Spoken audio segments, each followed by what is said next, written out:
A bilateral summit between South Korean President Moon Jae-in and his Chinese counterpart Xi Jinping is looked to as the first step in ushering in a new era in bilateral ties. Our chief Cheongwadae correspondent Moon Connyoung outlines what to expect during those meetings to come. The statements released simultaneously by Seoul and Beijing on Tuesday breaks down to the following. South Korea and China will put an end to the year-long standoff over the deployment of a U.S. anti-missile system in South Korea. Rather, the two sides will shelve the THAAD missile shield spat and expeditiously bring exchange and cooperation in all areas back on a normal development track. And that includes a second one-on-one between the two heads of state since South Korean President Moon took office in May.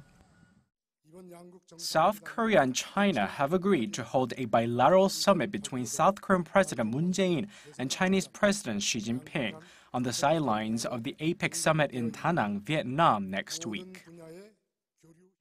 Coming just days before U.S. President Donald Trump makes his maiden trip to Asia, which will likely be dominated by North Korea's nuclear issue, experts say the detente must have come from the two sides realizing that neither country would gain much from a protracted standoff over the THAAD issue. A senior Blue House official who is well in the know of the upcoming Seoul-Beijing summit said Presidents Moon and Xi will also discuss North Korea's missile and nuclear program when they come face-to-face in Da Nang, as well as on ways to improve bilateral ties, but keep the issue of THAAD off the table.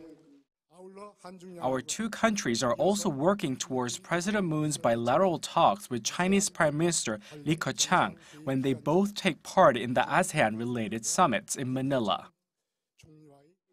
The meeting is expected to be a chance for the South Korean leader to discuss in depth the improvement of ties between the two countries, as Prime Minister Lee is the one directly in charge of China's relations with South Korea. The Blue House says it views the Seoul-Beijing summit talks in Southeast Asia next week as the first step in restoring bilateral cooperation and exchanges in all areas back on a normal path. Moon Connyoung, Arirang News, The Blue House.